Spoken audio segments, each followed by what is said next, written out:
Hello, everybody. Welcome back to the channel.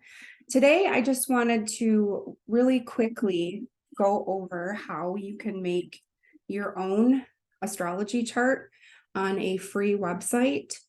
And the reason why I want to do this is it's very empowering to become familiar with your chart. It's a lot of information. So you may want to buy a basic beginner astrology book to study so that you can have the names and meanings of the planets, the names and meanings of all the signs, the names and meanings of all the houses, and just kind of get yourself familiar with your chart. It's a very, very powerful tool for helping you along this journey, especially with doing shadow work. Yesterday in the video that I did with Bryce and Stephanie, we talked about the different astrological energies of this eclipse. And I really wanted to show you guys how you can make your own chart and look at where these eclipse energies are working with you and for you in your own chart personally.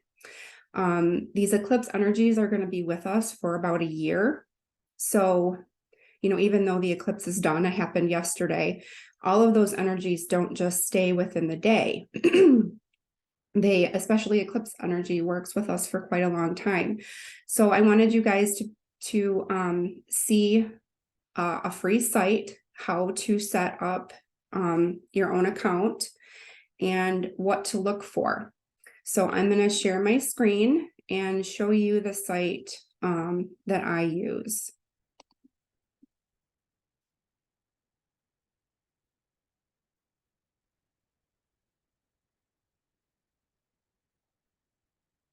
Okay. This site is called astro.com, and it's free to make an account, and you can look up your chart, anyone in your family, once you get familiar with it. So after you set up your account and log in, this is what you're going to see. I go to the extended chart selection because it gives you options. And the kind of astrology that I'm studying is called Huber, Huber, Huber method. And it is a form of psychology, of astrological psychology. It works with the aspect patterns as a means of helping the person understand why they do what they do, who they are, what gifts and abilities they have, etc., from a psychological standpoint. There are many different types of astrology.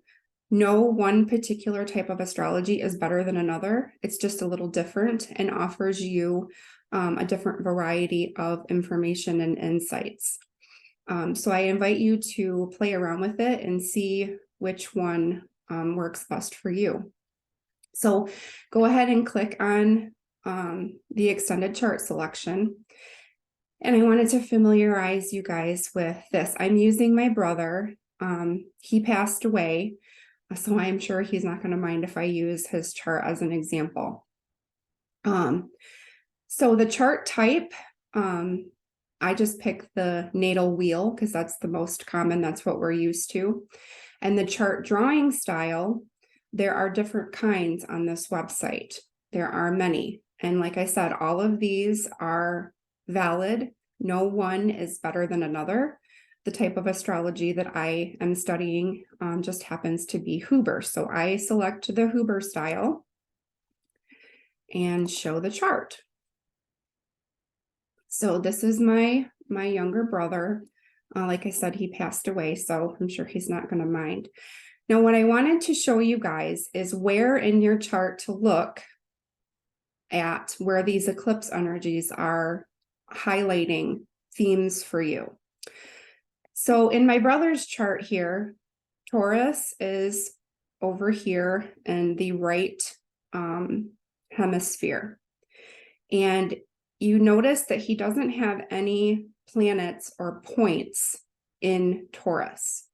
But just because you don't have a planet or point in the sign that the eclipse is happening in, doesn't mean that it doesn't affect you, because all of us have all 12 signs in our chart. Whether or not there's a planet or point there, there is a house there. and each of the 12 houses is a different theme or area of your life where the energies are working. So I wanted to point that out because sometimes people think that if there's no planets or points in that area that they're not affected by it, but you are. So if he were to have like his Mercury or his Sun in Taurus, then I would encourage you, or if you have a planet or point in Taurus, look up the meaning of that planet or point. That is the theme or aspect or part of your chart that is going to be highlighted and is going to be working with these eclipse energies over the next year. So, if you had Pluto and Saturn in Taurus, you'd look up the themes for Pluto and Saturn, and that's where these eclipse energies would be affecting you personally.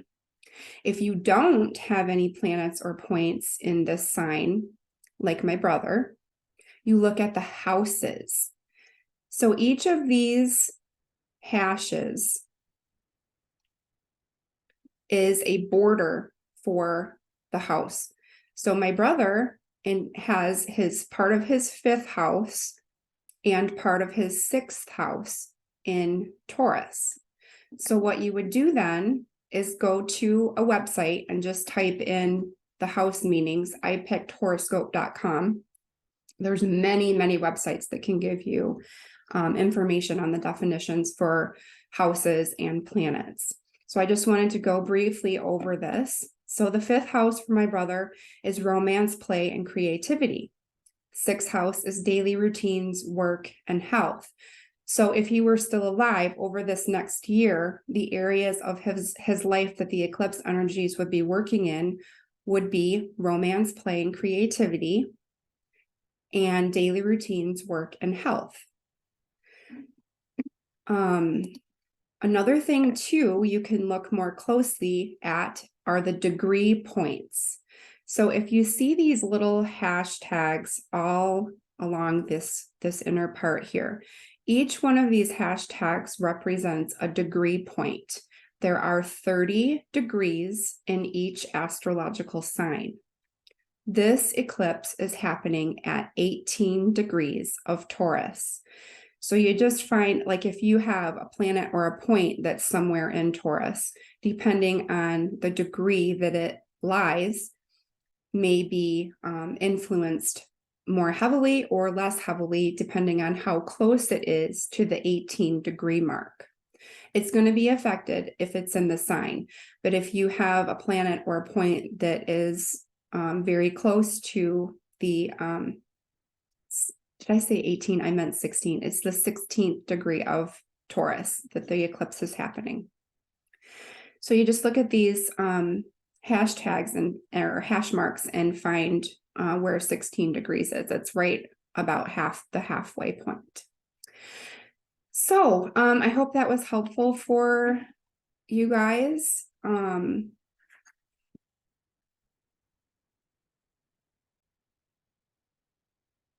I hope that was helpful for you guys, and let me know if you have any questions or if you need help with anything. I'd be happy to assist you. Blessings, friends. I'll talk to you soon.